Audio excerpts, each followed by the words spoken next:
আজকে আলোচনা করব হযরত আলী একটি বাণী নিয়ে। হযরত আলী বলছেন, যে পরনিন্দা পরচর্চা করছে তোমার কাছে এসে, যে ব্যক্তি পরনিন্দা পরচর্চা করছে অন্যের তোমার কাছে এসে, সেই ব্যক্তি তোমার পরচর্চা পরনিন্দা করে অন্যের কাছে গিয়ে। তো এই কথাটি ব্যাখ্যা করব আজ। তো কোনো একটা ব্যক্তি সে অন্যের কাছে গিয়ে সে পরনিন্দা করছে। তো যার কাছে পরনিন্দা করছে, পরচর্চা করছে,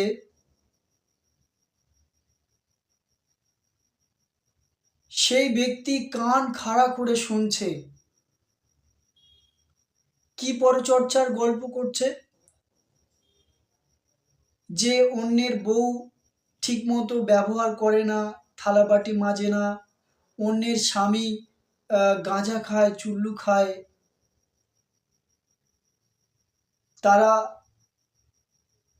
তাদের মধ্যে কোনো মিল নেই, রাত দিন অশান্তি হয়, ঝগড়া হয়।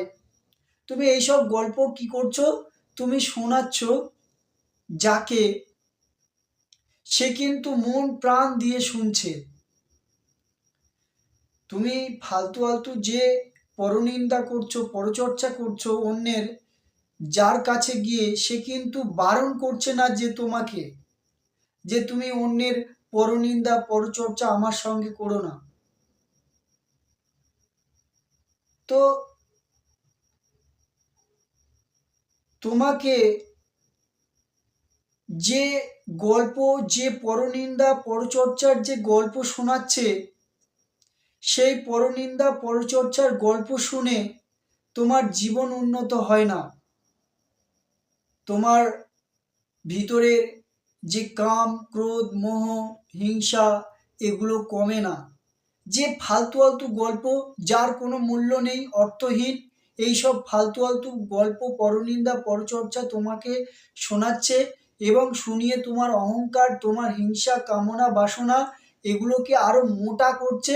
কিন্তু তুমি একবারও তাকে বলছো না যে হে কাকা, হে দাদা, হে বউ, এইসব ফালতু আলতু গল্প আমার সঙ্গে করবে না। আমার সঙ্গে এমন গল্প করো যা আমার চেতনাকে উন্নত করে, যা আমার বিবেককে উন্নত করে। এমন গল্প তুমি আমার সঙ্গে করো যে গল্প শুনলে আমার রুহু শান্তি পায়, আমার আত্মা শান্তি পায়, আমার জীবন বদলে যায়। তুমি এমন গল্প করো যে গল্প শুনলে আমার মিথ্যা, আমার যে অহংকারের চালাকি ভণ্ডামি, সেগুলোকে আমি কাটতে পারি। তুমি কি করো? তুমি কান খাড়া করে তুমি শুনছো। তোমার সামনে কে কোনো ব্যক্তি ফালতু আলতু গল্প করছে আর তুমি মন প্রাণ দিয়ে শুনছো। তো হযরত আলী বলছেন, যে ব্যক্তি তোমার কাছে এসে পরনিন্দা করছে অন্যের, যে ব্যক্তি তোমার সামনে এসে গল্প করছে, ফালতু আলতু গল্প করছে, পরনিন্দা করছে অন্যের, সেও তোমার পরনিন্দা পরচর্চা করে অন্যের বাড়ি গিয়ে, অন্যের বাড়ি বসে চা খেয়ে তোমার পরনিন্দা করছে, পরচর্চা করছে।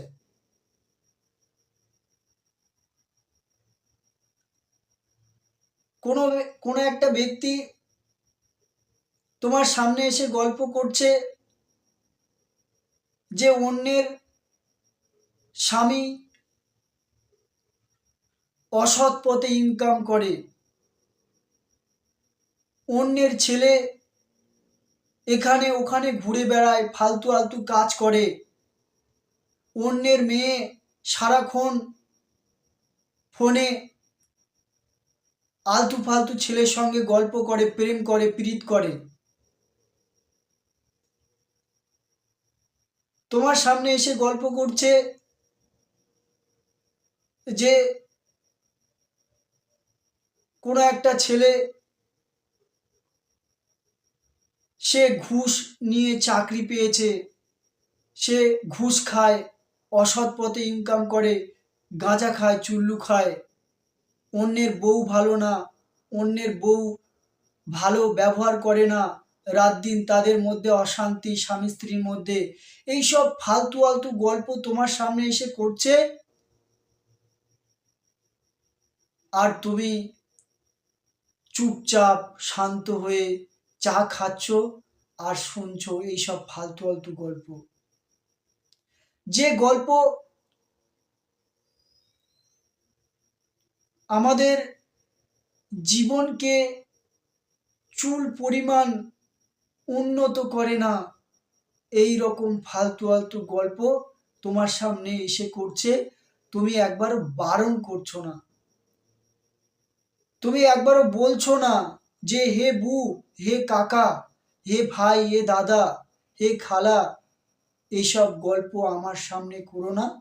আমার সামনে এমন গল্প করো যে গল্প আমার চেতনাকে উন্নত করে, আমার বিবেককে উন্নত করে, যে গল্প আমার মিথ্যাকে কাটায়, আমি আরো সত্যের পথে এগিয়ে যেতে পারি, আমার নবীকে জানতে পারি, আমার জীবনকে জানতে পারি, সেই গল্প করো। তুমি কি বলো? তুমি তো কান খাড়া করে মন প্রাণ দিয়ে শোনো। তো হজরত আলী বলছে যে পরনিন্দা পরচর্চা তোমারও করে অন্যের বাড়ি গিয়ে, যে ব্যক্তি তোমার পরনিন্দা পরচর্চা অন্যের বাড়ি গিয়ে করে, সেই ব্যক্তি পরনিন্দা পরচর্চা করছে তোমার সামনে এসে অন্যের।